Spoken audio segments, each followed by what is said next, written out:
Hello guys, ඔයාලව සාදරයෙන් පිළිගන්නවා ඩෙවෝෂන් වෙතින් අරන් එන අලුත්ම වීඩියෝ එකකට. අද අපි කතා කරන්න යන්නේ ලොකුම ඔන්ලයින් earning news එකක් ගැන. ඒ තමයි ඔෆිෂියල් වශයෙන් අපිට PayPal ශ්‍රී ලංකාවට ඕපන් වෙලා තියෙනවා. එහෙනම් අපි මේ ගැන වැඩි විස්තර වීඩියෝ එකට ගිහින් කතා කරමු.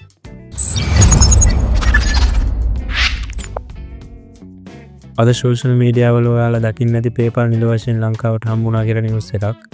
මෙච්චර කාලයක් ලංකාවේ අපිට PayPal හරියට පාවිච්චි කරන්න ක්‍රමයක් තිබ්බේ නැහැ. වෙන රටවල් වල නම් දාලා තමයි අපි පාවිච්චි කරේ. එහෙම අදලා පාවිච්චි කරාට ඒ ක්‍රම වලින් දිගටම අපිට පාවිච්චි කරන්නත් බැරි වෙනවා. ටික කාලයක් ගියාම ලිමිට් වෙනවා, බෑන් වෙනවා. ගොඩක් ප්‍රශ්න වලට මුහුණ දෙන්න වෙනවා. මේක පාවිච්චි කරන්න ගොඩක් අය මේක පාවිච්චි කරන එක අත්හැරලා තමයි තිබුණේ. ඒත් මේ ප්‍රශ්න ඔක්කොම අයින් වෙන්න යන්නේ දැන්. අපි ලංකාවේ ශ්‍රී ලංකාවේ නමින් account එකක් හදලා දිගට පවත්වාගෙන යන්න පුළුවන් අවස්ථාව ඔෆිෂියල් වශයෙන් මේ දෙනවා කියලා තමයි අපිට කියන්නේ. අපි දැන් බලමු මේ PayPal කියන්නේ මොකක්ද කියලා. PayPal කියන්නේ ලෝකේ ප්‍රසිද්ධම ඔන්ලයින් පේමන්ට් ප්ලැට්ෆෝම් එකක්. ෆ්‍රීලාන්සර්ලට පිට රටවලට විවිධ සර්විස් දෙන අයට, ඩ්‍රොප් ෂොපින් කරන අයට, ඇෆිලියේට් මාකටිං කරන අයට වගේ හැමෝටම මේ ප්ලැට්ෆෝම් එක යූස් කරන්න පුළුවන්. ඒත් මේ වෙනකල් ශ්‍රී ලංකාවට ෆුල් සපෝට් එක තිබ්බේ නැහැ. ලංකාවේ අපිට විවිධ ක්‍රම වලට account හදන්න පුළුවන් වුණාට අපිට සපෝට් එකක් තිබුණේ නැහැ කොහෙන්වත්.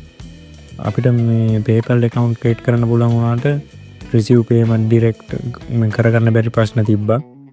දැන් මේ කියන්නේ official support එක හම්බ වෙලා තියෙනවා කියලා. ඒ නිසා අපිට දැන් account create කරන්න පුළුවන්, money receive කරන්න පුළුවන්, ඒ වගේම local bank වලට withdraw කරන්න පුළුවන් කියලා තමයි කියන්නේ. මේක official වශයෙන් දුන්න ගම මේක අපිට ඊට පස්සේ මේක දුන්න හරියටම තව දවස් කීපයක් යද්දි මේක අපිට බලා ගන්න පුළුවන්. ඊට පස්සේ අපි account එක හදන තැන ඉඳන් මේ ඔක්කොම ටික ඉස්සරහට කතා කරනවා. ඔයාලා මේ channel එකත් එක්ක ඉස්සරහට එකතු වෙලා ඉන්න. මම account එක හදන තැන ඉඳන් ඔක්කොම ඉස්සරහට වීඩියෝ වලින් දානවා. මේ අපි දැන් කතා කරමු PayPal ලංකාවට වැදගත් වෙන්නේ නැහැ කියලා. PayPal full support එක ලංකාවට හම්බුනාට පස්සේ Fiverr work freelance කරන කට්ටියට direct payment එක බැංකුවට ගන්න පුළුවන් අපේ. ඒ වගේම drop shipping කරන කට්ටියට business එක grow කරගන්න අවස්ථාව ලැබෙනවා. ඒ වගේම international client එක්ක වැඩ කරන කට්ටියට තමන්ගේ දේවල් පහසුවෙන් කරගන්න පුළුවන්. මේක ඩිජිටල් ඉකොනොමි එකේ පැත්තෙන් ලොකු බූස්ට් එකක් වෙනවා අනිවාර්යෙන්ම. අපි දැන් කතා කරමු මේක account එක හදන එක ගැන.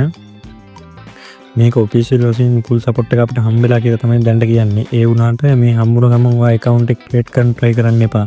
තාම update වෙන ගමන් තියෙන්නේ. ඒ නිසා දැන් ඔයා මේ account එක හැදුවොත් අවුල් වලට මුහුණ දෙන්න වෙනවා. ඒ නිසා මේ අපිට PayPal එක හම්බුන එක ගැන සතුටු වෙන්න පුළුවන්. ඒ වගේම හදිස්සි වෙන්න එපා. මේ දැන් අනිවාර්යෙන් අපිට PayPal එක ලංකාවට හම්බ වෙලා තියෙන්නේ. ඒ වුණාට අපිට මේ වෙලාවේ PayPal use කරන්න බෑ. තව දවස් කීපයක් යනවා ඒකට. චයිනා වලට අවුරුදු නිමාලුවත් එක්ක මේ වැඩේ පරක් වුණා කියලා තමයි ගොඩක් අය කියන්නේ. නැත්තම් අපිට මේ විදිහට මේක use කරන්න තිබ්බා. මේක දැන් official ලෝකේ වෙලා තියෙන්නේ. account එක හරියට හදන දැන ඉඳන් මම update එකක් දෙන්න කොහොමද තව සතියක් වගේ ඇතුළත අපිට account එකක් හදා ගන්න පුළුවන් තත්ත්වයට එනවා මේක. ඒ නිසා අනවශ්‍ය විදිහට account හදලා වැඩි අවුල් කරගන්න එපා. තව දවස් කීපයක් වාට ඉවසන්න වෙනවා. මම මේ ගැන අනිවාර්යෙන්ම update එකක් දෙන්නම් මේ channel එකේ. ඔයාලා වීඩියෝ එකට like එකක් දාලා channel එක subscribe කරලා තියාගන්න. එහෙනම් අපි අලුත් වීඩියෝ එකකින් හම්බෙමු.